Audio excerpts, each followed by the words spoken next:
Aí vem o Robinho. Gol!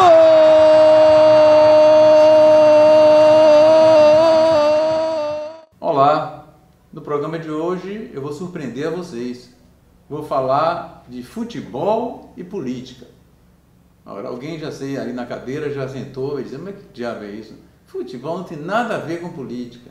Mas, realmente você não está de todo errado, porque quando eu vou assistir jogos no Barradão ou em Pituaçu, eu percebo, que em época eleitoral, quando uns políticos profissionais aparecem nos estádios, muitas vezes são vaiados, e à medida que aparece perto da eleição, pior ainda, porque realmente disseminou-se nos torcedores que vão ao estádio, que política não tem nada a ver com futebol, e são coisas completamente diferentes. Apesar de a gente sempre encontrar, no último jogo do Vitória, encontrei dois políticos do estádio torcendo normalmente. Então, será que isso não mostra que política tem alguma coisa a ver com futebol? Ou eles só foram na condição de torcedores? Vamos ver mais atrás. A história do futebol brasileiro mostra que a política sempre teve a ver ou sempre influenciou o esporte. Vamos pensar um pouquinho aqui, por exemplo, na origem do futebol brasileiro. Como se sabe, a história recente do futebol mostra a introdução do futebol brasileiro a partir da Inglaterra. Então, eles são precursores desse futebol moderno a partir do século XIX e, de um modo geral, foi em visitas ali de estudantes e de outras pessoas que acabaram trazendo a bola, trazendo aqui a caneleira, trazendo aqui as chuteiras, enfim, trazendo regras, entre o final do século XIX e o início do século XX. Foram criados os primeiros times. E será que tinha a ver alguma coisa com a projeção política e econômica da Inglaterra?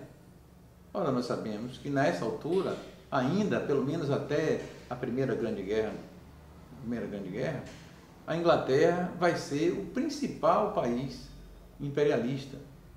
O país que tinha um grande número de colônias, um país que tinha investimentos importantíssimos em várias regiões do globo e era o maior investidor na América Latina, inclusive no Brasil.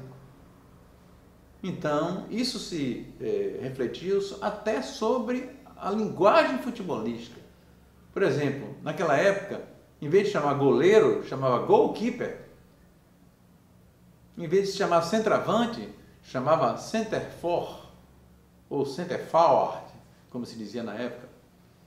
O médio, chamava center half. O nome back, o zagueiro, como se diz hoje, vem de inglês, back, dentro. Enfim, eu poderia ficar fazendo várias citações. Por exemplo, o juiz, o árbitro, chamava-se referee. Entre tantas outras. Eu diria que até, pelo menos, se formar uma gíria e uma linguagem futebolística nacional, aí lá pelos anos 30, 40, foi comum se utilizar, e até hoje se utiliza, termos ingleses no futebol. Como corner, por exemplo, hoje em dia se chama mais escanteio, que é aquele tiro da linha de fundo, quando a bola sai pela linha de fundo colocada pelo adversário. Então, mas naquele tempo chamava corner, que vem de canto em inglês, Bem, então, essa é a parte do que diz respeito à linguagem, Mas também a política se refletiu em outros momentos. Por exemplo, a seleção brasileira. Apesar de haver divergência de quando realmente começou a formar a seleção brasileira, há vários sites que falam que foi por volta e até o próprio site oficial da CBF, fala que foi em volta de 1914. Então, mas o que o site não conta é que de 1914 até passou 10 anos para que fosse convocado um jogador que não fosse nem do Rio nem de São Paulo. Ora, será que isso não é uma política? Por sinal, que para Gáudio dos baianos, o primeiro jogador fora do eixo Rio-São Paulo a ser convocado foi da Bahia. Foi o zagueiro Mica do Botafogo. quando o Fluminense do Rio veio aqui, né? Perdeu para o Botafogo, Mica também perdeu também para a seleção baiana, e Mica fez uma atuação extraordinária. Só assim, graças a esse pistolão, o QI, como se chama na Bahia, quem indicou, né? Então que Mica foi convocado para a seleção brasileira. Até lá, como eu disse, não tinha ninguém, né, convocado. E a seleção brasileira, onde é que jogava? A seleção brasileira jogava no Rio ou em São Paulo. Era muito brasileira, como vemos, né? Então, levou 20 anos, atenção, espectador, eu estou falando 20 anos para a seleção brasileira sair do eixo Rio e São Paulo para jogar em outro lugar. E aí, de novo, a Bahia, quem manda a gente ser baiano, né? Menos privilegiado. Mais uma vez, foi na Bahia que a seleção brasileira primeiro jogou. Jogou aqui na Bahia, depois jogou em Pernambuco. Mas não se anime demais não, porque isso foi porque naquela época a CBD precisava de dinheiro, porque foi o ano 1934, foi o ano da Copa do Mundo, né? A Copa na Europa, e aí a CBD empinou muitos periquitas, precisava financiar e tal, a ida à Europa, aí teve lá uns jogos lá na Europa para financiar isso e tal, e também os da Bahia e os de Pernambuco. Em toda essa excursão piscinal, a seleção brasileira só fez vencer praticamente, só perdeu uma partida, que foi em Pernambuco, infelizmente não foi na Bahia, por Santa Cruz, de 3-2. Né? Então, essa foi a nossa seleção brasileira durante muito tempo. Então. Outra questão importante também, que tem a ver com política, né? Com o tratamento das classes sociais, é o racismo. Durante um bom tempo, né? Pelo menos até os anos 30, embora o racismo até hoje existe no futebol, né? Infelizmente, o hábito de chamar jogadores de macaco, entendeu? De discriminação, entendeu? De ofender pessoas em sites, em twitters e tantas coisas com dizeres que tem a ver com a classe social e com a raça das pessoas, até na Europa, disseminado pela Europa. Mas o racismo crasso, tipo apartheid, ele existiu no início do futebol. Então, por exemplo, era comum as queixas aqui no futebol baiano, na primeira década, né, de 1900, e até na segunda década, onde os jornais falavam que os espectadores eram mal educados, ficavam xingando, né, os torcedores, onde as senhoras que reclamavam que não podiam comparecer, né, porque haviam impropérios, palavras pouco educadas dos espectadores. Imagine se fosse no estádio hoje. Entendeu? Então, naturalmente, esse tipo de coisa, como não foi nos primeiros anos exatamente, essas queixas não apareciam nos primeiros anos, só apareceram depois do início do futebol, isso significava que os clubes populares começavam a adentrar o futebol. Significava que não era mais uma alta classe média ou setores da elite que tinham direito de jogar futebol e outras camadas não tinham. Ou seja, que a partir dos anos 10 e particularmente dos anos 20 em diante, que o futebol estava se popularizando e que não poderia, nem nunca mais foi, apenas um patrimônio das elites ilustradas, que elas criaram os primeiros times de futebol em vários lugares, né? Em outros não, nem tanto, né? No Rio, Bangu, entendeu? Em São Paulo também, algumas no interior, entendeu? O próprio Corinthians tem raízes populares, entendeu? Mas a primeira leva de clubes baianos não foi necessariamente de clubes populares. O Ipiranga e o Botafogo, que são os times mais populares do período, só viriam ser criados já avançado a década de 10 ou já no início da década de 20, né, que foram os primeiros grandes times. E os próprios times, os grandes times de hoje, o Vitória e o Bahia, né, o Vitória foi proveniente de camadas das classes altas, né? O Vitória foi criado na Vitória, sua sede era na Barra, né? E o Vitória abandona a Liga, né, em 1912 exatamente por isso, por estar o futebol se popularizando demais, né? Na época, seus dirigentes se consideraram ofendidos, então o Vitória só voltaria anos depois ao campeonato, exatamente porque foi criado o Estádio da Graça. E o Bahia também, que é outro time de massa hoje, entendeu? Foi criado exatamente por dois dos principais times de elite na época, que era a Associação Atlética, que era um dos grandes clubes de elite da Bahia, e o Baiano de Tênis, que era outro grande time de elite da Bahia. Ou seja, tanto Vitória como Bahia surgiram como times de elite, né? Aqui no Brasil tudo é diferente. E acabaram se transformando em time de massa. Os intelectuais, não podia deixar de ser, também foram afetados por esse, vamos dizer assim, por esse elitismo do futebol. Existem várias personalidades na área intelectual que discriminavam profundamente o futebol.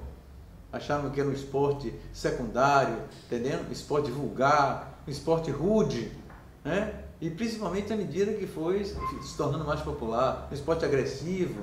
E até dentro da esquerda, por incrível que pareça, literatos e personalidades progressistas chegou-se a dizer que o futebol não iria pegar jamais no país, que era um instrumento do imperialismo inglês para colonizar as mentes e o corpo do mundo. Enfim, que não ia pegar, né? Imagina, pensasse que o futebol não ia pegar. Eu me lembro que, inclusive nos anos 60 e 70, quando eu militava em organizações políticas, onde a organização tentava marcar as suas reuniões no mesmo horário dos jogos do Vitória, exatamente para que eu não pudesse ir ao futebol.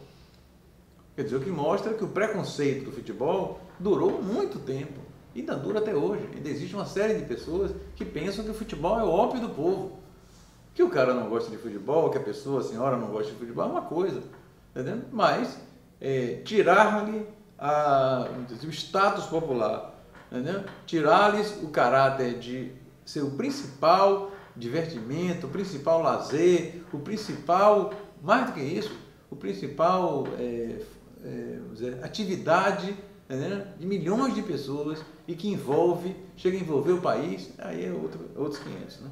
Mas os campeonatos e o futebol chega ao ponto até de revelar sociologicamente o próprio país. Vocês já observaram quando a seleção brasileira joga, né? Então, na verdade, é a seleção brasileira que está jogando. Ou seja, uma seleção de pessoas do país, ditas do país, né? Embora fundamentalmente do Rio e São Paulo, com alguns agregados. E quando joga com o determinado país, na verdade, acaba havendo uma afirmação nacional através do futebol. O narrador não fala da seleção brasileira, fala do Brasil. Então parece que é o Brasil enquanto país. Parece que o Brasil está jogando com a Inglaterra, quando joga com a Inglaterra, quando joga com a Espanha, quando joga com os Estados Unidos, é uma afirmação mostrando que o país está no mesmo nível e superior, é uma disputa política daquilo que o Brasil não consegue economicamente e nem socialmente em relação a outros países, no futebol pode conseguir. Quando joga com países como a Bélgica, a Argentina, como a Venezuela, Guatemala, como algum país africano, o país tem de mostrar, e o narrador mostra que aqueles países são inferiores. O que, num certo sentido, está se passando é que aquelas nações, aqueles países, entendeu? São economicamente e socialmente inferiores à nação brasileira. Então, os narradores podem, muitos desses, não saber disso, mas na prática estão fazendo com que o futebol seja uma espécie de momento privilegiado de afirmação de identidade nacional e de hegemonia sobre os países e outras nações. O futebol hoje mudou muito, né? O futebol que organizou os grandes estádios nos anos 70, né? Quando a ditadura militar se empolgou com a Copa do Mundo de 70 e trouxe aqui uma mini-copa em 1972, quer dizer, negócio de Copa antigo no Brasil. E um fracasso, né? Que na Bahia, alguns dos times que vieram não tinham a menor expressão, né? Nem vieram os titulares, nada disso, mas isso aí é outra discussão, né? Veio até a CONCACAF para a Bahia, né? Para fazer parte no chave da Bahia, né? E espero que em 2014 não aconteça isso, né? Que vinha aqui uma chave decente para que a gente assista futebol. Senão não valeu nem a pena você reconstituir o estádio, né? Então, naquela época, nos anos 70, que se construiu os grandes estádios, se ampliou o Morumbi, se dobrou a capacidade da Fonte Nova, se dobrou a capacidade do estádio do Arruda em Pernambuco e tantos outros. E hoje o futebol, entendeu? São estádios são bem menores, alguns desses estádios completamente degradados, entendeu? Foram projetados para ser bem inferiores em termos de tamanho, entendeu? O futebol se encareceu enormemente e dentro do campo do futebol, cada jogador tem seu empresário, o jogador ainda menino já é chargeado, já é cooptado para o futebol europeu, para compras internacionais, né? Cada vez mais os clubes se dividiram em divisões, né? Todos os recursos fundamentais se originam para a primeira divisão, onde apenas 20 clubes. No Brasil tem milhares de clubes, né? Mas a parcela essencial se dirige para 20 clubes da primeira divisão, uma parcela algo significativa para os 20 que estão na segunda divisão e o resto, quer dizer, milhares de clubes, só tentam sobreviver o resto do ano. Bem, por hoje é só e até o próximo programa.